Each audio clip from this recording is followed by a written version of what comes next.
Hello दोस्तों, स्वागत है आपका एक और शानदार वीडियो में। आज तारीख है 11 जनवरी 2023। अखबार है दैनिक जागरण राष्ट्रीय संस्करण।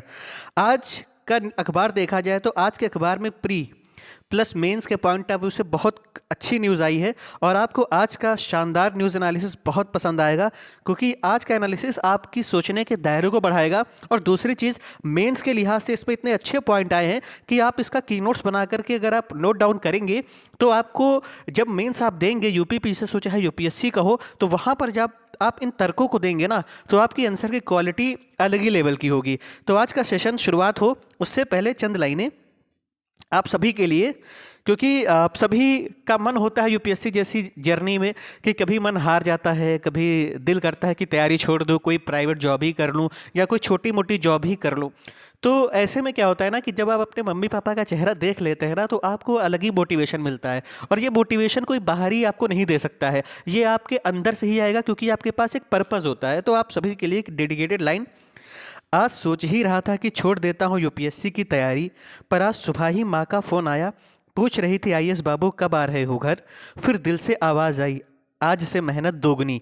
तो आप जब भी आप डीमोटिवेटेड फील करें तो आप अपनी फैमिली को याद करें, अपने मम्मी पापा का चेहरा याद करें कि कितने संघर्षों के बाद आपको बाहर भेजा है पढ़ने के लिए, या फिर आप गाँव से शहर में आए हैं पढ़ने के लिए। तो आपके अंदर से आवाज़ आएगी कि मेहनत दोगुनी की जाए। दूसरी लाइन, ये हम सभी के लिए, सभी यूपीएससी या सिविल सर्विस एस्पिरेंट्स के लिए, कि ये जर्नी बहुत ही खतरनाक होती है। इसमें हम सभी हार भी जाते हैं, है ना, असफल होते हैं कई बार। तो इसको एक शत्रु की तरह अगर लें तो हमारा जवाब क्या होना चाहिए? तो उस पार उतरने की उम्मीद बहुत कम है, कश्ती भी पुरानी है, तूफा को भी आना है, फिर मरने की तमन्ना इस दिल में जगी है, एक खंजर फिर यूपीएससी के हाथों में थमाना है ना। तो हम सभी जिगरे वाले लोग हैं, है ना, और हम सब कभी भी हार नहीं मान सकते, और हम जब तक तोड़ेंगे नहीं तब तक छोड़ेंगे नहीं, है ना। और जब हमारा सिलेक्शन हो जाएगा तभी हम वापस जाएंगे अपने अपने शहरों की ओर, अपने अपने घरों में, अपने अपने रिश्तेदारों में, सबको बताएंगे कि हाँ, ये मेरी पोटेंशियल है, ये मेरी क्षमता है। तो चलिए बिना किसी देरी के शुरुआत करते हैं आज के न्यूज़ एनालिसिस की। तो ये जो पहली खबर है, ये यूपीएससी जीएस पेपर 3 रक्षा प्रौद्योगिकी एयर डिफेंस सिस्टम टॉपिक है इसका, इसके लिहाज से बहुत जरूरी है ना। अब खबर की बात करें तो एलएसी पर सेना की बढ़ेगी बढ़त, हेलेना मिसाइल और एयर डिफेंस सिस्टम से सशस्त्र बलों की बढ़ेगी युद्धक मारक क्षमता। देखिए, इसमें हुआ यह है कि चाइना की चुनौती का मजबूती से सामना करने और रक्षा क्षेत्र में आत्मनिर्भरता के और करीब पहुंचने की दिशा में तेजी से आगे बढ़ते हुए रक्षा खरीद परिषद ने मंगलवार को 4,276 करोड़ रुपए के 3 अहम खरीद सौदों की मंजूरी प्रदान की। इन सौदों में एंटी टैंक मिसाइल और दुश्मन देश के लड़ाकू विमान को धराशायी कर देने वाले एयर डिफेंस सिस्टम के साथ ही युद्धपोतों के लिए ब्रह्मोस लॉन्चर की खरीद शामिल है। मिसाइल और एयर डिफेंस सिस्टम की खरीद से देश के सशस्त्र बलों की चाइना से लगती सीमा पर युद्धक क्षमता और अधिक बढ़ जाएगी। अगर इसकी खासियत क्या है, तो डीएसी ने हेलिना एंटी टैंक गाइडेड मिसाइलों लॉन्चर और इससे संबंधित सहयोगी उपकरणों की खरीद के प्रस्ताव को अपनी मंजूरी प्रदान की है। इन्हें एडवांस्ड लाइट हेलीकॉप्टर से जोड़ा जाएगा। देश के लिए रक्षा चुनौती उत्पन्न करने वालों को मुंह तोड़ जवाब देने के लिए एडवांस्ड लाइट हेलीकॉप्टर को हथियार बंद बनाने की प्रक्रिया चल रही है, और इसी के तहत इन्हें इन मिसाइलों से लैस किया जा रहा है। यह मिसाइल अब एडवांस्ड लाइट हेलीकॉप्टर का अनिवार्य अंग होगी। और मंत्रालय ने बोला है कि एंटी टैंक गाइडेड मिसाइलों से लैस ALH के जुड़ने से सेना की क्षमता को और अधिक मजबूती मिलेगी। जिस अन्य खरीद प्रस्ताव को मंजूरी प्रदान की गई है उसमें अत्यंत छोटी दूरी के एयर डिफेंस के लिए मिसाइल सिस्टम भी शामिल हैं। इसे DRDO ने डिजाइन और विकसित किया है ना, और मिसाइल सिस्टम की खरीद का निर्णय भी लिया है। और मंत्रालय ने यह भी बोला है कि उत्तरी सीमा के हालात को देखते हुए प्रभावशाली एयर डिफेंस सिस्टम पर फोकस करने की जरूरत है, और यह मिसाइल सिस्टम कोई भी आसानी से एक स्थान से दूसरे स्थान पर ले जा सकता है, और इसे ऊंचे नीचे इलाकों के साथ ही समुद्री क्षेत्रों में शीघ्रता से तैनात किया जा सकता है। मजबूत और शीघ्र तैनाती में सक्षम इस मिसाइल सिस्टम से सेना की एयर डिफेंस क्षमता में और अधिक वृद्धि होगी। तीसरी अहम खरीद नौसेना की खातिर शिवालिक श्रेणी के पोत तथा अगली पीढ़ी की मिसाइल पनडुब्बी में ब्रह्मोस मिसाइल लॉन्चर और फायर कंट्रोल सिस्टम की तैनाती के लिए की जाएगी। रक्षा मंत्रालय ने इसकी आवश्यकता और महत्व को रेखांकित करते हुए कहा कि इसके जुड़ जाने के बाद इन पोत और पनडुब्बी के पास समुद्र में सैन्य अभियान चलाने की क्षमता कारगर तरीके से बढ़ जाएगी, और वे किसी भी चुनौती को ध्वस्त करने में सक्षम होंगी। वे बिना किसी देरी के दुश्मन देश के युद्धपोतों और समुद्री जहाजों को तबाह कर देंगी। इससे सेना की ताकत में वृद्धि होगी, है ना।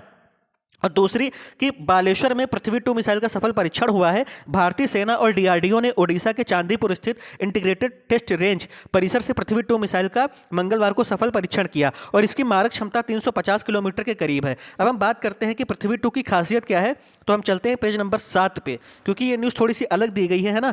तो हम बात करते हैं पृथ्वी 2 की मारक क्षमता की। तो यह मिसाइल अधिकतम 500 किलोग्राम वजन तक विस्फोट ढोने की क्षमता रखती है, यानी विस्फोटकों को ढोने की क्षमता रखती है 500 किलोग्राम वजन तक की। और स्ट्रैटेजिक फोर्सेस कमांड से संचालित होने वाली इस मिसाइल का वजन 4600 किलोग्राम है। इसकी लंबाई 8.5 मीटर और व्यास 110 सेंटीमीटर है, जबकि इसकी मारक क्षमता 350 किलोमीटर के करीब है। रक्षा मंत्रालय ने इस भारतीय सेना और डीआरडीओ की इस उपलब्धि पर हर्ष व्यक्त करते हुए कहा है कि उच्च स्तर की सटीकता के साथ लक्ष्य भेदने में सक्षम इस मिसाइल से हमारी ताकत और बढ़ी है। परीक्षण के इस मौके पर डीआरडीओ तथा आईटीआर से जुड़े वरिष्ठ अधिकारियों और वैज्ञानिकों का दल मौजूद था। अब हम बात करते हैं कि इसकी मिसाइल की खासियत क्या है। तो यह सतह से सतह पर मार करने वाली पृथ्वी 2 मिसाइल सिंगल स्टेज का लिक्विड इंजन वाली मिसाइल है। इसे उच्च स्तर के विस्फोटक के साथ साथ छेद करने वाले, टुकड़े करने वाले, गर्मी पैदा करने वाले क्लस्टर बम के अलावा रासायनिक परमाणु हथियार तक से लैस किया जा सकता है। प्रोजेक्ट डेविल के अंतर्गत निर्मित यह missile strap down serial navigation system से चलती है। सबसे पहले 1983 में integrated guided missile development programme के तहत इस मिसाइल के निर्माण की शुरुआत हुई थी, है ना। और अब तक 2 दर्जन से अधिक सफल परीक्षण हुए हैं। अग्नि सीरीज की प्राइस सदी मिसाइलों में अग्नि 1, 2, 3, 4, 5 का भी रात्रिकालीन सफलतापूर्वक परीक्षण किया जा चुका है। मौजूदा परिस्थितियों में दुनिया के लगभग सभी देश जानते हैं कि आने वाला युद्ध गोली बंदूक से नहीं बल्कि मिसाइलों से ही जीता जा सकता है। विश्व के सभी देश अपने अपने ज्ञान कौशल से मिसाइलों का विकास और उनका परीक्षण करने में लगे हैं, है ना। तो ये थी इसकी विशेषता। आपसे पेपर में पृथ्वी 2 के बारे में पूछेगा तो इसकी विशेषता के बारे में पूछेगा, या इसमें किस प्रकार का इंजन है, तो आपको पता होना चाहिए कि लिक्विड इंजन है इसका, सिंगल स्टेज।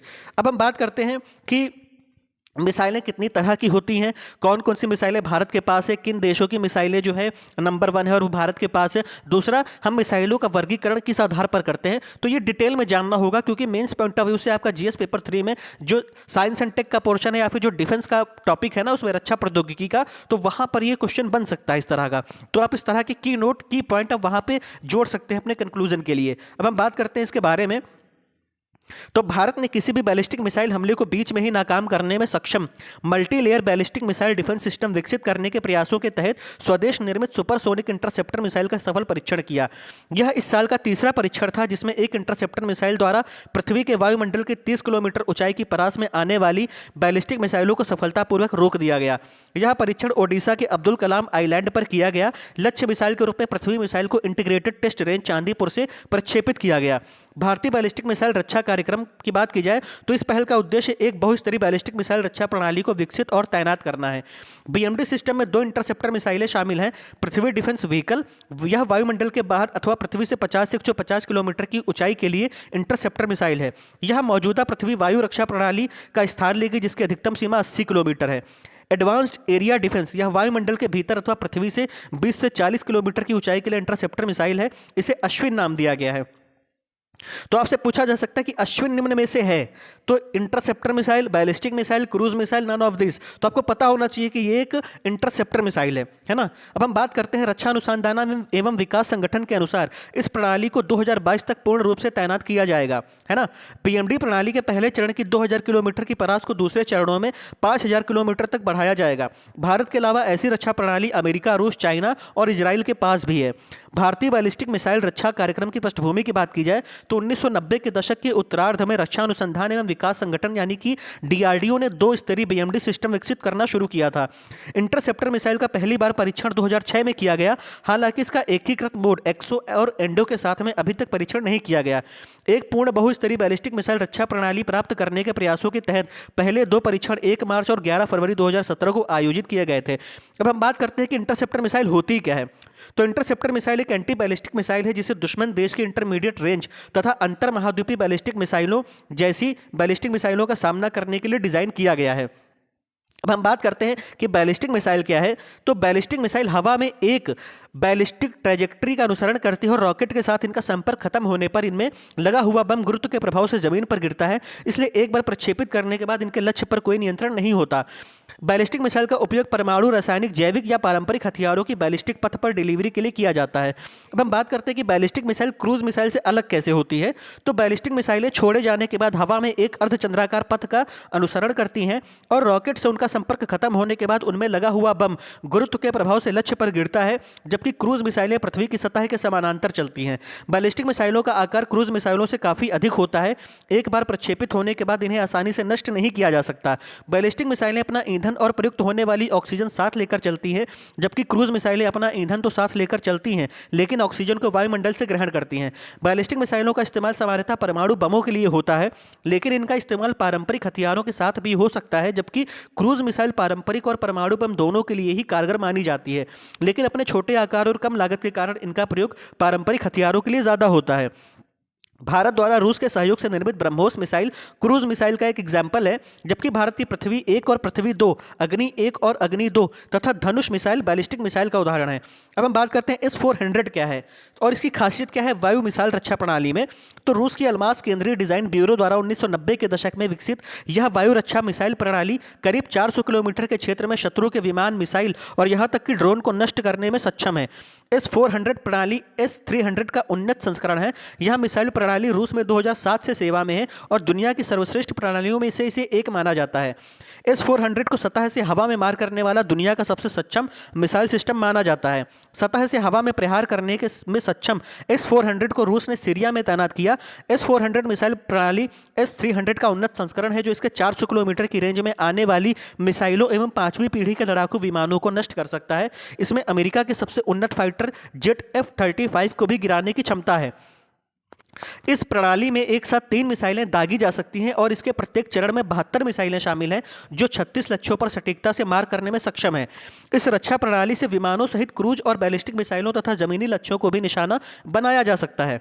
इससे पहले चाइना ने 2014 में 6 S-400 के लिए 3 बिलियन का रक्षा सौदा रूस के साथ किया और चाइना को अब इनकी आपूर्ति भी होने लगी है।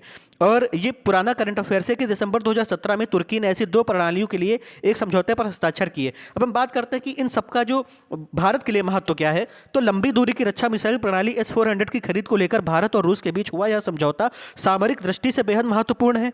भारत के लिए S-400 की तैनाती का मतलब है कि जब पाकिस्तानी विमान अपने हवाई क्षेत्र में उड़ रहे होंगे तब भी हम उन्हें ट्रैक कर सकेंगे और युद्ध की स्थिति में इसे केवल 5 मिनट में सक्रिय किया जा सकता है। इसे भारतीय वायुसेना द्वारा संचालित किया जाएगा तथा इससे भारत के हवाई क्षेत्र में सुरक्षा को सुदृढ़ किया जा सकेगा। नाटो में इस मिसाइल प्रणाली को SA-21 ग्राउलर नाम दिया गया है। वह अपने सदस्य देशों में इस प्रणाली को तैनात करने के खिलाफ है। इसके बावजूद तुर्की इसको अपने यहाँ तैनात करने जा रहा है। S-400 को अमेरिका की थर्ड एंटी मिसाइल सिस्टम का टक्कर माना जाता है। अब बात करते हैं S-500 की। तो फिलहाल यह विकास के चरण में है और यह 5वीं पीढ़ी का सतह से हवा में मार करने वाली मिसाइल रक्षा प्रणाली है। इसे 55R6M ट्रायम्फ फाइटर M नाम दिया गया है। इसके 2020 तक रूसी सेना में शामिल होने की संभावना है। सतह से हवा में मार करने वाली इस रूसी एंटी बैलिस्टिक मिसाइल प्रणाली S-500 का विकास भी अल्मास केंद्रीय डिजाइन ब्यूरो द्वारा किया जा रहा है। S-500 एयर डिफेंस सिस्टम एक ऐसी नई रेडियो संचार प्रणाली से लैस होगा जिसे तीसरे पक्ष के द्वारा सुनना संभव नहीं होगा और यह लंबी दूरियों पर भी एकदम स्पष्ट संदेश पहुंचाएगा। इस प्रणाली में लगे मिसाइल 7 किलोमीटर प्रति सेकंड की गति से उड़कर दुश्मन द्वारा छोड़े गए 10 सुपरसोनिक बैलिस्टिक रॉकेटों को एक साथ ढूंढकर उन्हें आकाश या अंतरिक्ष में ही नष्ट करने में सक्षम होगा। और इजरायल का आयरन डोम और अमेरिका का थर्ड सबसे एडवांस्ड है। अब हम बात करते हैं मिसाइलों का वर्गीकरण कैसे होता है। तो सामान्य तौर पर मिसाइलों को उनके प्रकार, launch mode, range, propulsion, warhead और गाइडेंस सिस्टम के आधार पर वर्गीकृत किया जाता है। और मिसाइलें 2 प्रकार की होती है, क्रूज मिसाइल, बैलिस्टिक मिसाइल। तो क्रूज मिसाइल मानव रहित सेल्फ प्रोपेल्ड यानी स्वचालित गाइडेड मिसाइल है जो एरोडायनामिक लिफ्ट के माध्यम से हवा में उड़ान भरती है। इसका इस्तेमाल कोई आयुध या किसी खास पेलोड को लक्ष्य पर दागने के लिए किया जाता है। यह मिसाइल पृथ्वी के वायुमंडल के दायरे में उड़ान भरती है और इसमें जेट इंजन टेक्नोलॉजी का इस्तेमाल होता है। सबसोनिक, सुपरसोनिक और हाइपरसोनिक इसके विभिन्न प्रकार हैं। बैलिस्टिक मिसाइल की बात की जाए तो यह अपने प्रक्षेप पथ पर आगे बढ़ने वाली मिसाइल है, भले ही वह हथियार के तौर पर मारक क्षमता से युक्त हो या नहीं। इसे इसकी रेंज और धरती की सतह के जिस हिस्से से लॉन्च किया जाता है वहां से उसके लक्ष्य की अधिकतम दूरी तक पेलोड को ले जाने के आधार पर कई श्रेणियों में विभाजित किया जाता है। तो पहला है मारक क्षमता के आधार पर, फिर कम दूरी तक मार करने वाली मिसाइल, मध्यम दूरी तक मार करने वाली missile, intermediate range ballistic missile, intercontinental ballistic missile. तो ये हो गया कि मिसाइलों का वर्गीकरण हम किस आधार पर करते हैं, है ना। तो इस तरह से आपने देखा कि ये टॉपिक जो है GS paper 3 science and tech में रक्षा प्रौद्योगिकी यानी एयर डिफेंस सिस्टम का जो टॉपिक है उस लिहाज से काफ़ी महत्वपूर्ण है। अब हम बात करते हैं अगली खबर की। तो जेएनयू की पूर्व छात्रा शेहला राशिद पर चलेगा देशद्रोह का मुकदमा। ये क्वेश्चन जो है ना, ये जो न्यूज़ है यूपीएससी जीएस पेपर 2 मौलिक अधिकार और न्यायिक निर्णय से रिलेटेड है। इसमें मामला देखते हैं कि पूरा मामला क्या है। तो शेहला ने अगस्त 2019 में 2 विवादित ट्वीट किए थे और सेना पर गंभीर आरोप लगाए थे। और शेहला पर अपने ट्वीट के माध्यम से विभिन्न समूहों के बीच वैमनस्य को बढ़ावा देने और सौहार्द बिगाड़ने वाले कार्यों में शामिल रहने का आरोप है ना। तो इसलिए इन पर मुकदमे का रास्ता साफ हो चुका है। और वामपंथी छात्र संगठन ऑल इंडिया स्टूडेंट्स एसोसिएशन की सदस्य शेहला वर्ष 2015 से 2016 तक जेएनयू छात्र संघ की उपाध्यक्ष भी रहीं और ये 35 साल की हैं। ये विवादों में हमेशा घिरी रहती हैं और ये पहले भी ट्वीट के द्वारा भड़काऊ भाषण दे चुकी हैं। अब हम बात करते हैं इस मुद्दे पर संविधान क्या कहता है। तो इससे पहले हम बताते हैं कि जब इस तरह का कोई मुद्दा उठा करे ना, तो देखो जेएनयू में अक्सर आपने देखा है कि इस तरह की एक्टिविटी होती है, जैसे कि तेरे कातिल जिंदा है हम शर्मिंदा है ना। तो इस तरह की जो एक्टिविटी होती है ना, इसको रोकने के लिए सरकार द्वारा कुछ कदम उठाए जाते हैं ना। तो अगर इनको नहीं रोका जाएगा ना, तो एक तरीके से ये समाज को खराब कर सकते हैं ना, समाज में देशद्रोह की भावना भी पैदा हो सकती है। तो इस तरह की चीज़ों को रोकने के लिए इस तरह का काम किया जाता है। दूसरी चीज़, हमें इस टाइप के जो भी मुद्दे होते हैं ना, उन्हें जाति, धर्म, लिंग, है ना, इस लिहाज से नहीं जज करना चाहिए, है ना। क्योंकि हम एक यूपीएससी एस्पिरेंट हैं, हमें हर चीज़ को न्यूट्रल होके देखना है ना, न्यूट्रल होके देखना है। न्यूट्रल होके देखने से फ़ायदा ये होगा कि हम सभी पक्षों को देख पाएंगे और फिर हम अपना निर्णय बना पाएंगे, हम अपना कंक्लूजन बना पाएंगे कि हमें क्या ओपिनियन देना चाहिए, है ना। अब हम बात करते हैं कि इस पर सरकार क्या कहती है या संविधान क्या कहता है हमारा, है ना। तो सरकार ने तो बोल दिया है कि देशद्रोह का मुकदमा चलना चाहिए। तो हम देखते हैं कि हमारा संविधान क्या कहता है। तो देशद्रोह की जो व्याख्या की गई है वर्तमान में भारतीय दंड संहिता आईपीसी की धारा 124A, 153A और 505 के प्रावधानों के दायरे और मापदंडों की व्याख्या की जानी आवश्यक है। आईपीसी की धारा 153A यह धर्म, जाति, जन्म स्थान, निवास, भाषा आदि के आधार पर विभिन्न समूहों के बीच शत्रुता को बढ़ावा देने और सद्भाव बनाए रखने के विरुद्ध कार्य करने वाले कृत्यों को दंडित करता है। आईपीसी की धारा 505 या ऐसी सामग्री के प्रकाशन और प्रसार को अपराध बनाता है जिससे विभिन्न समूहों के बीच द्वेष या घृणा उत्पन्न हो सकती है। विशेष रूप से इलेक्ट्रॉनिक और प्रिंट मीडिया के समाचार, सूचना और अधिकारों को संप्रेषित करने के अधिकार के संदर्भ में, चाहे वे देश के किसी भी हिस्से में प्रचलित शासन के लिए आलोचनात्मक ही क्यों न हो। मीडिया के अधिकार की बात की जाए तो न्यायालय ने इस तर्क को स्वीकार किया कि मीडिया को देशद्रोह कानून से प्रभावित हुए बिना एक प्रचलित शासन के विषय में महत्वपूर्ण कार्यक्रमों को प्रसारित करने का अधिकार है। देशद्रोह आईपीसी की धारा 124A भारतीय दंड संहिता की धारा 124A के अकॉर्डिंग देशद्रोह एक प्रकार का अपराध है। आईपीसी की धारा 124A देशद्रोह को एक ऐसे अपराध के रूप में परिभाषित करती है जिसमें कोई व्यक्ति भारत में विधि द्वारा स्थापित सरकार के प्रति मौखिक, लिखित संकेतों या दृश्य रूप में घृणा या अवमानना या उत्तेजना पैदा करने का प्रयत्न करता है। देशद्रोह में वैमनस्य और शत्रुता की सभी भावनाएं शामिल होती हैं। हालांकि इस खंड के तहत घृणा या अवमानना फैलाने की कोशिश किए बिना की गई टिप्पणियों को अपराध की श्रेणी में शामिल नहीं किया जाता।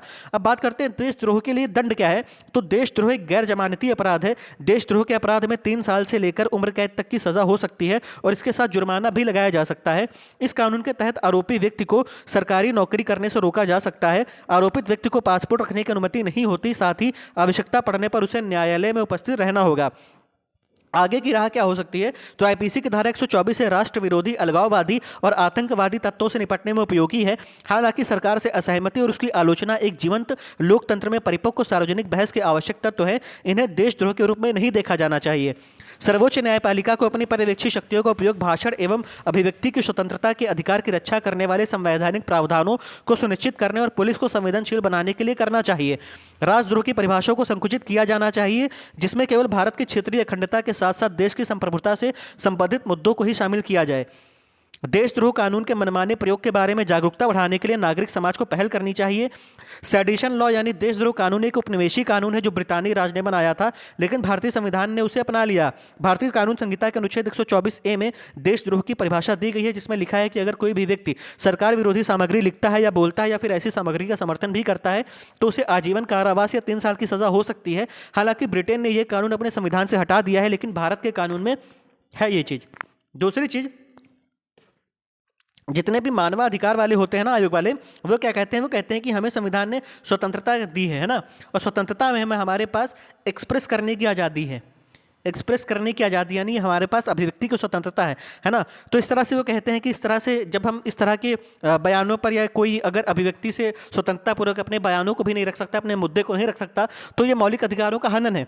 लेकिन ये बात यहाँ पे ध्यान रखने वाली है कि अभिव्यक्ति की स्वतंत्रता है आपको। स्वतंत्रता का मतलब ये नहीं होता कि आप स्वतंत्रता ऐसी समझ लें कि आप देश के विरोध में भी काम करने लगो और आपके ऊपर कोई कार्यवाही ना की जाए। दूसरी चीज़, स्वतंत्रता का दायरा लिमिटेड है। जैसे मान लीजिए कि आपने पढ़ा कि आप स्वतंत्र हैं। अब इसका ये तो मतलब नहीं कि आप रात को 12 बजे अपने घर से निकले और दूसरे के घर में घुस जाए, दूसरे के बेडरूम में घुस जाए और कहने लगे कि मैं तो स्वतंत्र हूँ। आप स्वतंत्र नहीं हैं, कुछ चीज़ों में आप लिमिटेड हैं, आपको लिमिटेशन में रहना पड़ता है ना। तो इस तरह से अपने दायरे को समझना चाहिए। तो इस तरह से हमें इस तरह के मुद्दे को देखना चाहिए, है ना। अब हम बात करते हैं अगली न्यूज़ की। तो RRR, द कश्मीर फाइल समेत कई फिल्में ऑस्कर के लिए शॉर्टलिस्ट। इस साल होने वाले ऑस्कर अवार्ड में भारत की तरफ से आधिकारिक तौर पर भेजी गई गुजराती फिल्म छेलो शो के साथ कई भारतीय फिल्में अब ऑस्कर की रेस में शामिल हो गई हैं। The academy of motion pictures arts and sciences ने मंगलवार को 301 फिल्मों की सूची जारी की जो इस साल होने वाले 95वें एकेडमी अवार्ड्स के लिए शॉर्टलिस्ट की गई है। इन फिल्मों में the Kashmir files, Gangubai Kathiawadi, RRR, Kannada फिल्में कांतारा विक्रांत रोड़ा, R माधवन की फिल्म rocketry the Nambi effect, Tamil फिल्म इराविन निझाल के साथ मराठी फिल्म मी वसंतराव तुझ्या साठी काही भी शामिल है।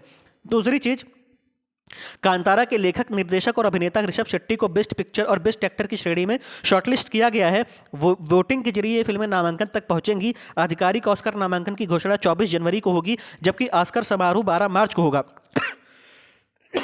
सॉरी, है ना। तो आपसे पेपर में ना अवार्ड से क्वेश्चन आते हैं, यूपी पीसीएस में भी आते हैं, कोई भी स्टेट पीसीएस उसमें आता है। तो आपसे ये पूछा जा सकता है कि 95वें 95th एकेडमी अवार्ड्स के लिए शॉर्टलिस्ट फिल्में हैं, है ना। कौन सी फिल्म शॉर्टलिस्ट है, कौन सी नहीं है, तो आप उसमें देख सकते हैं ना। तो आपको लिस्ट पता होगी तभी आप नहीं वाले क्वेश्चन को सॉल्व कर पाएंगे, और नहीं है जो तो आप है वाले को सॉल्व कर पाएंगे ना। तो इस तरह से आप इसका की नोट बना लीजिएगा। और दूसरी चीज़, भारतीय फिल्मों का ऑस्कर में नामित होना, है ना, ये दर्शाता है कि भारतीय सिनेमा अपनी संस्कृतियों से जुड़ा हुआ है। अब जैसे कांतारा फिल्म की बात की जाए तो इसमें भारतीय संस्कृति को दिखाया गया है ना।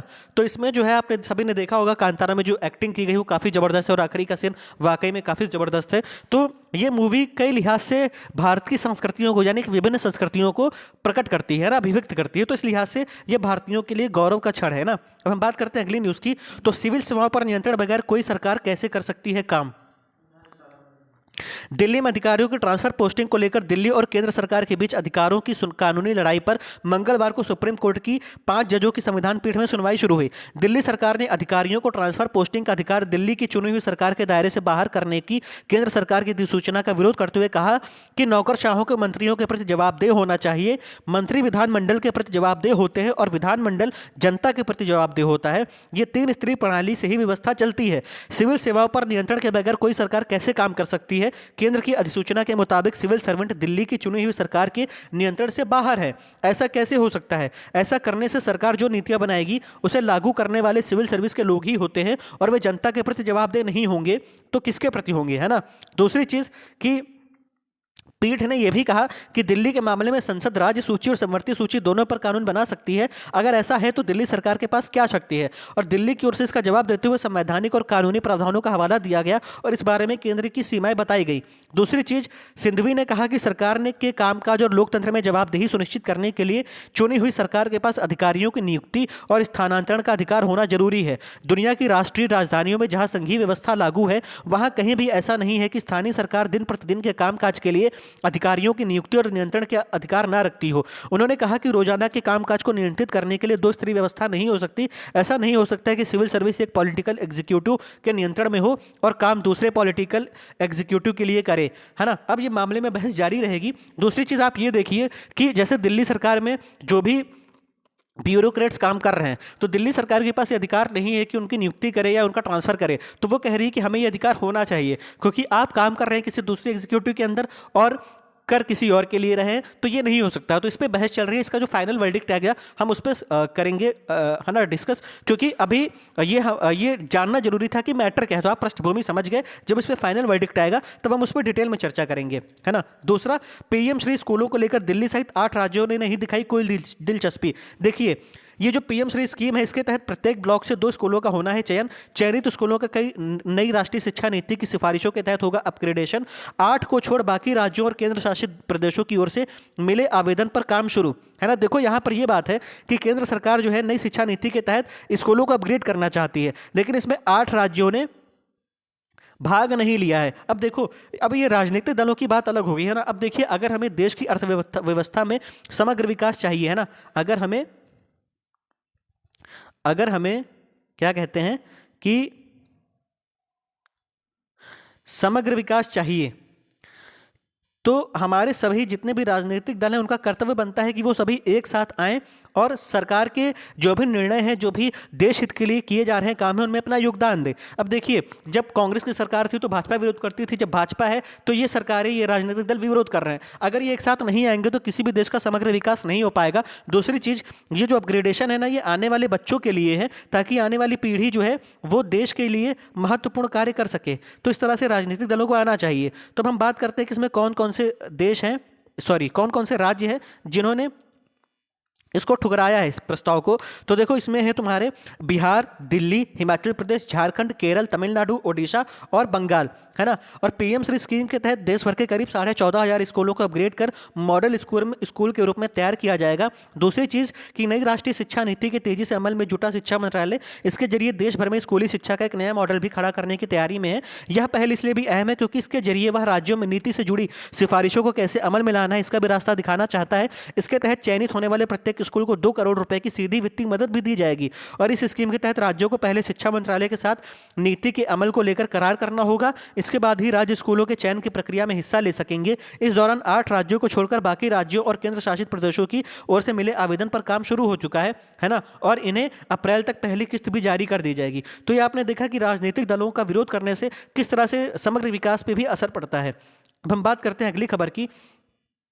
तो उत्तराखंड की महिलाओं को 30% आरक्षण का रास्ता साफ। देखो, 18 जुलाई 2001 को अंतरिम सरकार ने महिलाओं को सरकारी सेवाओं में 20% आरक्षण देने संबंधी शासनादेश जारी किया।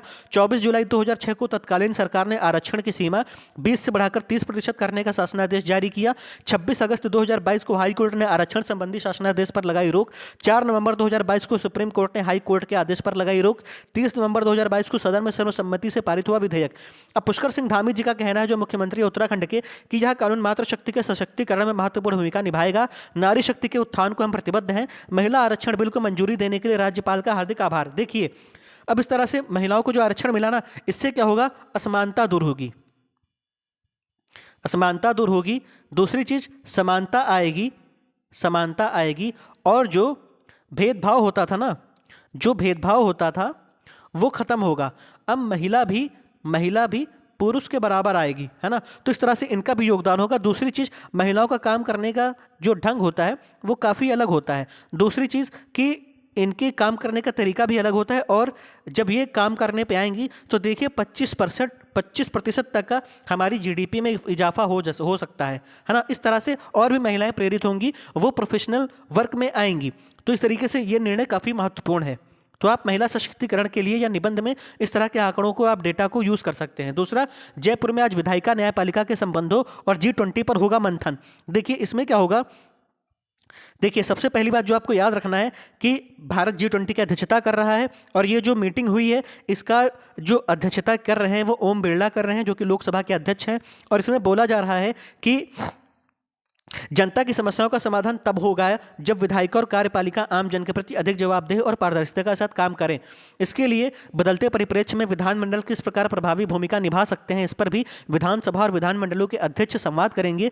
इस पर भी मंथन किया जाएगा कि विधायिका, न्यायपालिका और कार्यपालिका संविधान की भावना के अनुरूप समन्वय और सामंजस्य से काम करें, एक दूसरे के कार्यक्षेत्र में हस्तक्षेप से बचते हुए आपसी संबंधों को और मजबूत बनाएं। देखिए, यहाँ पर यह चर्चा की जाएगी कि जो विधायिका, कार्यपालिका और न्यायपालिका है, ये लोग एक दूसरे के कामों में हस्तक्षेप ना करें और समन्वय के साथ काम करें। इससे क्या होगा कि देश में सुशासन स्थापित होगा और अच्छा मैसेज जाएगा। तो इस तरीके से ये न्यूज़ इंपॉर्टेंट होगी। अब इसमें जो भी निर्णय आएगा, जो भी फाइनल आएगा, कंक्लूजन, वो हम बाद में देखेंगे। तो आप देख सकते हैं कि किस तरह से सरकारें जो है पहल कर रही हैं G20 के माध्यम से कि हम इन मुद्दों को लेकर काम करें और समन्वय के साथ में काम करें, सुशासन स्थापित करें।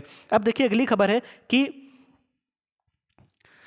सरकार बताए नागरिकता छोड़ रहे भारतीयों की क्यों बढ़ रही संख्या। देखो, जो भी भारतीय लोग नागरिकता छोड़ रहे हैं उनमें से सबसे ज़्यादा लोग हाई नेटवर्थ वाले लोग हैं, यानी कि इनकी आमदनी काफ़ी हाई है। और पिछले 8 सालों में नागरिकता छोड़ने वाले भारतीयों की जो औसत संख्या है वो 1.7 गुना ज़्यादा है। दूसरी चीज़, वर्ल्ड प्रेस फ्रीडम इंडेक्स ने अपने 2022 की रिपोर्ट में 180 देशों में 150वें स्थान पर रखते हुए भारत को मीडिया के लिए दुनिया के सबसे खतरनाक देशों में से एक बताया है। और वल्लभ ने कहा कि इन परिस्थितियों को देखते हुए उच्च आय वर्ग वाले लोगों का विदेश पलायन अस्वाभाविक नहीं माना जा सकता। हमारी सरकार से सवाल है कि भारतीयों के अच्छे दिन भारत में कब आएंगे। दूसरा, ग्लोबल हंगर इंडेक्स में 121 देशों में भारत 107वें स्थान पर है, जो पिछले वर्ष के 101वें स्थान से भी नीचे है। तो यहाँ से आपकी काम की न्यूज़ ये आएगी कि भारत में ग्लोबल हंगर इंडेक्स में भारत का स्थान है 107, 110, है ना, कौन सा है? तो आपको पता होना चाहिए कि 107वां है। इसी तरीके से प्रेस में भी पता होना चाहिए, तो ये आप नोट डाउन कर लीजिएगा। दूसरा, नागरिकता से आपका प्रीलिम्स में क्वेश्चन पूछ सकता है ना, भाग 2 अनुच्छेद 5 से 11 नागरिकता, है ना। मेंस में भी आपसे सवाल बन सकता है कि भारत में नागरिकता छोड़ने वाले की संख्या बढ़ रही है, इसके संभावित कारण क्या है और इसको कैसे हम रोक सकते हैं ना। दूसरी चीज़, आपको नागरिकता से रिलेटेड ये पता होना चाहिए कि किसी व्यक्ति को भारत का नागरिक हम कब कहेंगे। देखो, किसी व्यक्ति को भारत का नागरिक तब कहेंगे जब उसके पास पूर्ण राजनीतिक सदस्यता हो।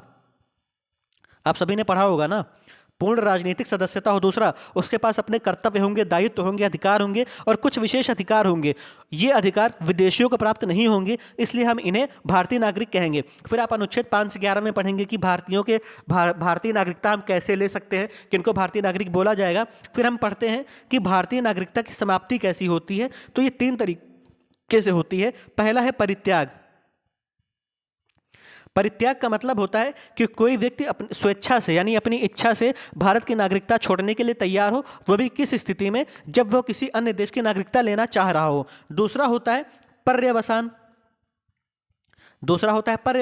पर्यवसान का मतलब होता है कि कोई व्यक्ति जिसने स्वेच्छा से किसी अन्य देश की नागरिकता प्राप्त कर ली है तो उसका भारत की नागरिकता समाप्त हो जाएगी, है ना।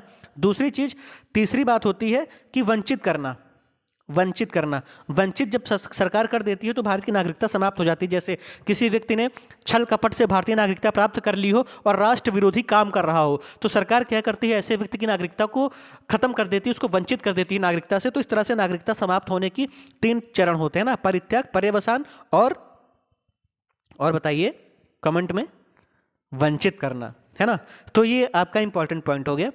अब हम बात करते हैं अगली खबर की। तो प्रवासी भारतीयों ने 2022 में $100 अरब भेजे। निर्मला सीतारमण की ये स्टेटमेंट है ना। तो ये बात सही है कि कोरोना के बाद जो भारत में प्रवासियों द्वारा पैसा भेजा गया है वो $100 अरब है। दूसरी चीज़ कि भारतीयों का दबदबा वैश्विक स्तर पर बढ़ता जा रहा है ना। अगर हम बात करें तो दुनिया में 15 हीरे काटे या पॉलिश किए जाते हैं, तो इनमें से 14 पर भारतीयों द्वारा काम किया जाता है। दूसरा, भारत के 7,500 इंजीनियर कार्यरत हैं विदेशों में, है ना। वैश्विक प्रदूषण केवल 5% है। भारत की 58 कंपनियां विश्व के उद्योग जगत में नेतृत्व कर रही हैं। अमेरिका के बाद भारत में सबसे ज़्यादा दवाओं का निर्माण होता है ना। तो एक तरीके से हम देख सकते हैं कि ये जो 17वां प्रवासी भारतीय दिवस हो रहा है, इससे क्या होगा कि देश को आगे जो अमृत काल का जो 25 साल अगला है 2047 तक का, उसमें विकसित राष्ट्र बनने में और विश्व गुरु बनने में काफ़ी ज़्यादा योगदान हो सकता है इनका। तो आप डिटेल में पढ़ लीजिएगा, क्योंकि हम पिछले 2 दिन से इसको कवर कर रहे हैं ना। तो इसको की पॉइंट जिसने ना नोट किए हो, ये कल के और परसों के अखबार से आप नोट डाउन कर लीजिएगा।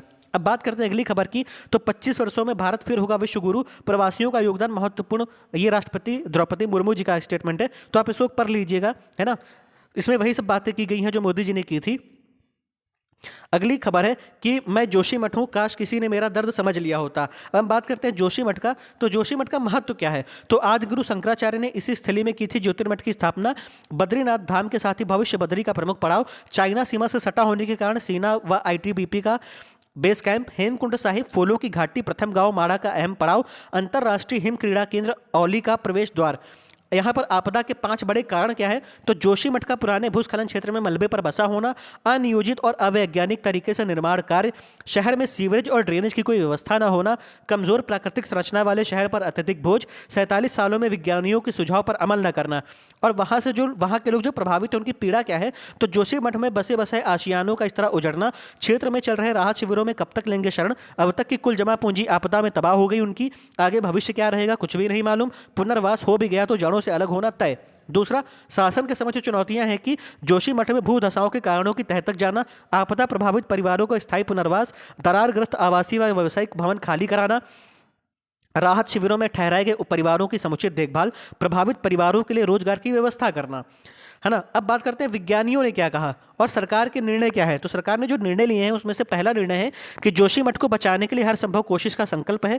जोशीमठ में सभी प्रकार के निर्माण कार्यों पर रोक, जोशीमठ का लगभग 40% क्षेत्र आपदाग्रस्त घोषित, डेंजर जोन में जान माल की सुरक्षा के लिए कदम, पुनर्वास के लिए केंद्र सरकार से राहत पैकेज की मांग, ऐसी आपदाओं से बचने के लिए शहरों की धारण क्षमता का आकलन।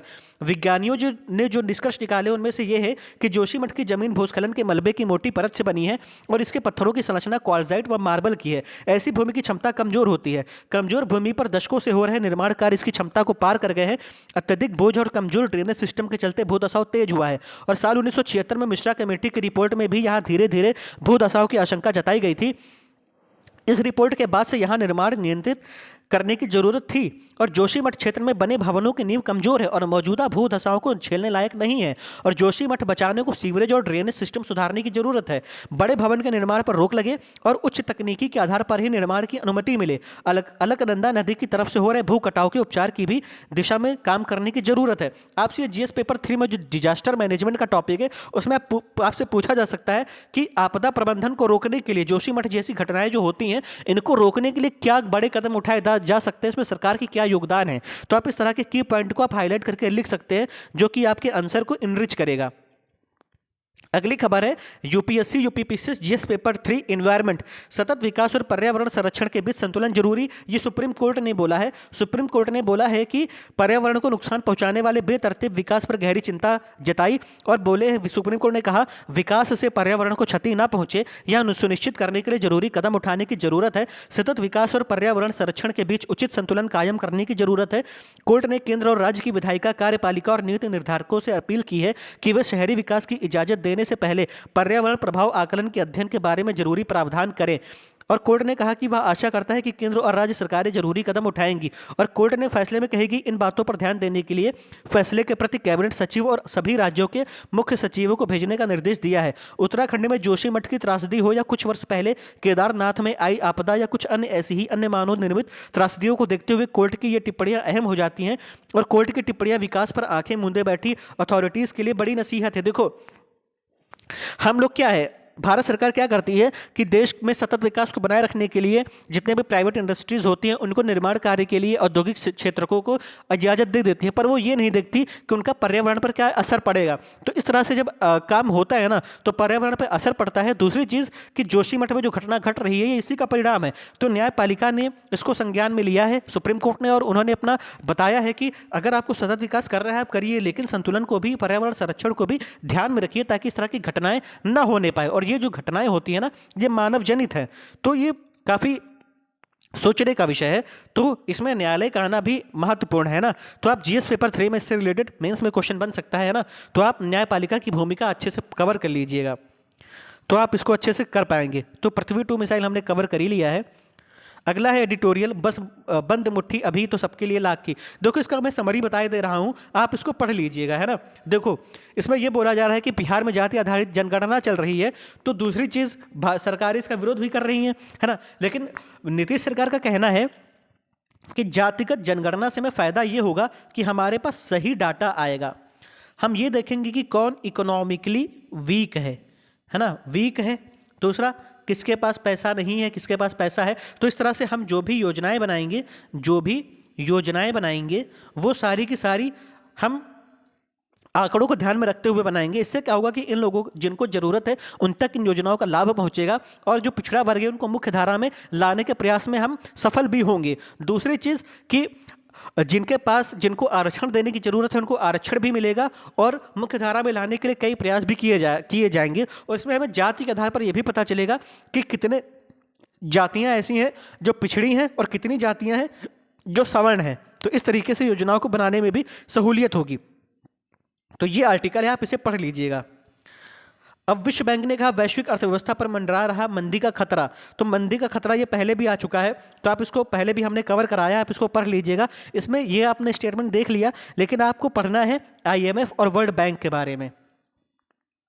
अब ये 55वें तबादले पर छलका अशोक खेमका का दर्द उठाए सवाल। ये जो न्यूज़ है ना, ये केस स्टडी के तौर पर आप लीजिए, केस स्टडी के तौर पर आप लीजिए। आप जो इंटीग्रिटी वाला सेक्शन आता है ना, सवाल उसमें आते हैं, तो आप इसमें इस तरह के एग्जाम्पल को कोट कर सकते हैं, है ना। तो अब हम बात करते हैं ये क्या है। तो इनका क्या है कि ये अशोक खेमका क्या है, इनका जो है तबादला हो गया है। तो इन्होंने बोला है कि एक सरकारी अधिकारी को एक सप्ताह में न्यूनतम 40 घंटे का काम सौंपा जाता है, लेकिन अब ईमानदार और अपने काम के प्रति अडिग लोगों से निपटने की एक नई तरकीब सोची गई है, जिसमें सिविल सेवा बोर्ड के नियमों को नजरअंदाज करते हुए कम से कम काम सौंपा जाए। स्वाभिमान को नष्ट करो और अपमानों का ढेर लगाओ, यह किसके हित में है ना। तो देखिए, सरकार चाहती है एक तरफ गुड गवर्नेंस को स्थापित करना, सुशासन को स्थापित करना, लेकिन उस एक तरफ जो ईमानदारी से काम करने वाला वर्ग है उसका जो है ट्रांसफर होता रहता है। अब इसमें देखो फायदा किसको होता है, अब जिस जगह पर ऐसे ऑफिसर का ट्रांसफर होता है या फिर नियुक्ति होती है, पोस्टिंग मिलती है, तो वहाँ पर कुछ अराजकता तो होते हैं, उनका क्या होता है, उनका काम नहीं बन पाता है। तो ऐसे लोग क्या करते हैं, इनको ट्रांसफ़र करने की रणनीति बनाते रहते हैं। जब ये ट्रांसफ़र हो जाते हैं तो इनको क्या है, काम करने में आसानी हो जाती है। तो इस तरीके से क्या होता है कि ईमानदार व्यक्ति के जो कर्तव्यनिष्ठ व्यक्ति है ना, उस पर प्रश्न चिन्ह खड़े हो जाते हैं ना। तो इस तरीके से सरकार को इस तरह की नीतियाँ अपनानी चाहिए कि कोई भी ईमानदार व्यक्ति है वो खुले मन से काम कर सके, इस तरह से उनका ट्रांसफर ना किया जाए। तो आप इसे केस स्टडी के तौर पर ले सकते हैं। अगली खबर है कि मस्क ने व्यक्तिगत संपत्ति के नुकसान का गिनीज वर्ल्ड रिकॉर्ड बना डाला। तो ये ऐसे ही न्यूज़ हमने इसको टिक मार्क कर दिया था, इसका पेपर से कोई लेना देना नहीं है ना। तो ये ऐसे एग्जाम्पल सेट करते रहते हैं। तो आपने देखा कि आज की जो खबर है वो काफ़ी ज़्यादा इम्पॉर्टेंट है ना। और आपको समझ में आया होगा कि आज का जो न्यूज़पेपर है वो काफ़ी ज़्यादा इंपॉर्टेंट था। प्री के लिहाज से तो है ही, मेंस के लिहाज से कितना इंपॉर्टेंट है और यहाँ पर कितने ज़्यादा आपको की पॉइंट देखने को मिले, है ना। तो मैं उम्मीद करता हूँ कि आपको आज का न्यूज़ एनालिसिस बहुत अच्छा लगा होगा, है ना। और आप सभी को अगर ये न्यूज़ एनालिसिस अच्छा लग रहा है तो आप कमेंट सेक्शन में कमेंट जरूर करके बताया करें, और क्या सुधार किया जा सकता है इसके बारे में भी बताया करें आप सभी, है ना।